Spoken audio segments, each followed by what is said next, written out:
Will Hulk smash Kumba? No, not like that. Not like that. Not like that. Let's find out. It's time to take one coaster and take another coaster to find out what's the better one. And put some points together through dumb arbitrary measures and add them up before we're done. And while it should be a given, it's just my opinion. If you don't like it, don't leave a comment, just leave. It's just a stupid video. What's going on, everybody? My name is Mario. This is a channel all about amusement park type stuff, but mostly coasters. Today we're gonna try and determine which coaster is better. The Incredible Hulk at Universal's Islands of Adventure, or Kumba at Busch Gardens, Tampa. But before we get into that, the comment section winner of the last coaster versus coaster video was Manta beating out Tatsu. So good job, Manta. You really raised the bar. Anyway, Hulk or Kumba? These two B&M sit-down coasters are both products of the 90s, with Kumba opening in 93 and Hulk in 99. While Hulk and Kumba have their fair share of differences, each powerhouse is widely regarded as one of the most intense coasters in the world. B&M coasters built in the 90s do have a reputation for delivering bone-crushing G-forces, and these two could not be more similar in that regard. But to try and pinpoint some measurable attributes to determine which coaster is better, let's start by looking at the stats. Hulk has a top height of 110 feet, which genuinely shocked me when I was doing the research for this video, because I feel like this ride is pretty tall, but I mean, I guess not. Anyway, Kumba beats it out with a top height of 143 feet. Point to Kumba. Now, the speed is equally surprising because Hulk is 7 miles per hour faster than Kumba. With Hulk having a top speed of 67 miles per hour and Kumba having a top speed of 60 miles per hour, Hulk gets the point. These two coasters are equal when it comes to inversions, as both have 7, so they both get the point. Hulk and Kumba are both pretty long rides, with Kumba having 3,978 feet of track and Hulk coming a little short with 3,700. Kumba gets the point. And the last stat we're going to be looking at is ride duration, which is really dependent on how you calculate it. I think the fairest way to look at it is when the ride starts accelerating to the beginning of the final brakes. So Hulk's ride duration starts once that inclined launch kicks in, and Kumba's ride starts once it releases from the lift. With those guidelines in mind, Hulk has a ride duration of 1 minute and 5 seconds, and Kumba has a ride duration of 1 minute. So Hulk gets another point. And as the score would indicate, these coasters are very fairly matched, at least as far as the stats are concerned. But to see if one of them can pull ahead, let's look at their ride elements. First, we're going to look at each part of the ride that is comparable, and then we'll look at each coaster's unique features. Now, I'd normally start by comparing the two rides' first drops, but Hulk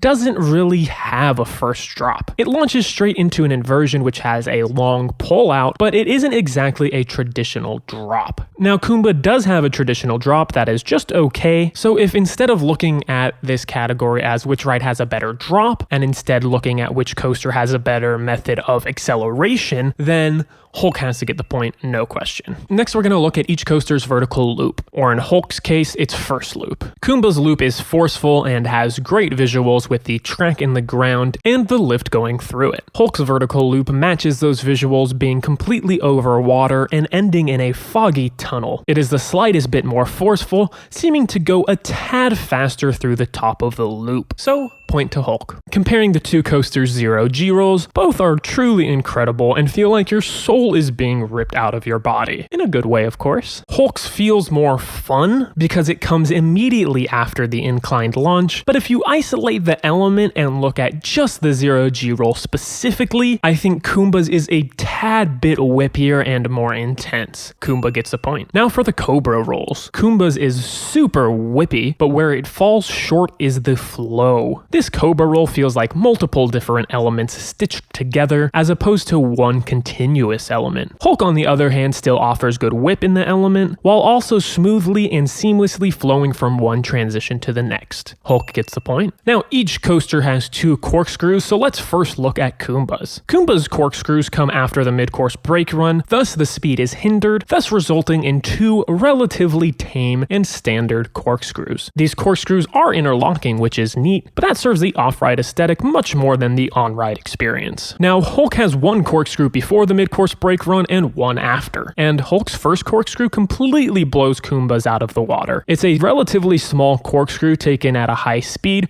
resulting in a disorienting and whippy flip. Hulk's second corkscrew, however, is taken just as slowly as Kumba's with a much less appealing setting. So Hulk will get a point for its first corkscrew, and Kumba will get a point for the second. The last element that we're going to be comparing is each coaster's final helix, and both definitely depend on how hard the mid-course brakes hit, but I've gotten plenty of rides on both of these coasters, and Kumba's is almost always the more forceful one. Kumba gets a point. And now, let's look at each ride's notable, unique elements. Starting with Hulk. Hulk has a massive helix, at least I think that's what I would call it, after its first vertical loop. This giant 360-degree turn does have really wonky profiling, but it rides pretty comfortably and delivers a nice amount of mild positive G-forces. On top of that, it maintains its speed well through this element, so a well-deserved point for Hulk. After that, Hulk has a second vertical loop which is compact and forceful, so another point. And the last notable element for Hulk is this interesting downward S-bend, where you get some good whip and even a slight bit of airtime. Kumba also has a couple unique elements of its own, starting with its fun dive loop that offers a moderate amount of whip and positive G-forces. Additionally, prior to Kumba's final helix, you're treated to a dive into a tunnel that offers a little bit of whip and of course great visuals as you dive underground. That does it for the ride elements category, with Hulk supporting a 2-point lead over Kumba, but let's see if our next category can help Kumba get back into the mix. Starting off our comparison for the ride experience category, we're going to be looking at each ride's forces. Airtime is obviously not the focus of either coaster at all, but Hulk does have a couple moments of floater, especially going off of the mid-course brake run. Kumba does not really have any airtime. I guess you could make the argument for that weird little hill turn thingy before the Cobra roll, but even that's a stretch. Hulk gets the point. Now, positive G-forces. And this was obviously the toughest category to judge by far. Both are pushing you into your seat for the entire first half of the ride, and both fizzle out a little bit after the mid-course brake run. Kumba has the tiniest bit more positive Gs in the second half, but Hulk's force-filled first half lasts an entire 10 seconds longer than Kumba's. I think that makes Hulk worthy of getting this point. Next up are the lateral G-forces, or those forces that throw you side to side. And this one was also tough. I think Hulk has more moments of lateral G-forces, but I think Kumba's are the slightest bit stronger, especially when it's running fast. So for that, I'm going to give Kumba the point. Next up is pacing. As I mentioned before, both rides have an amazing first half,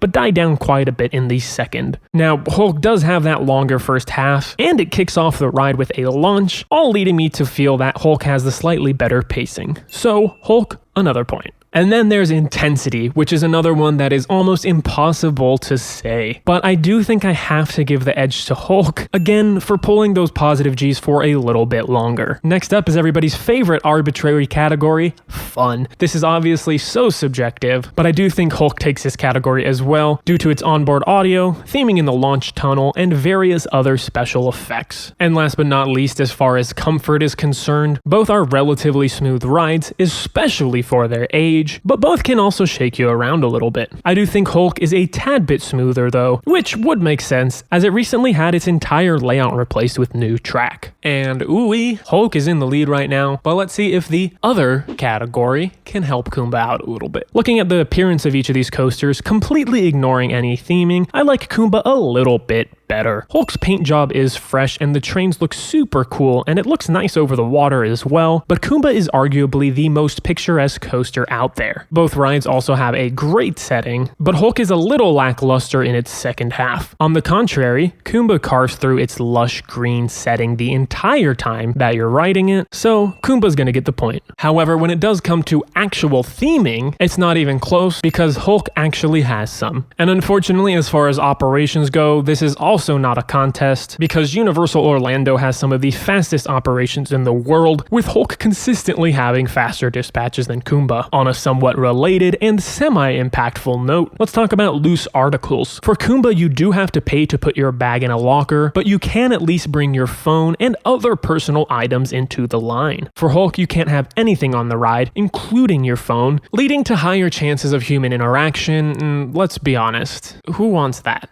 Now, Hulk does at least get it some imaginary points for its lockers being free, but ultimately I'm gonna give Kumba the point. But guess what? It doesn't really matter, because Hulk sure did end up smashing Kumba. No, not like that.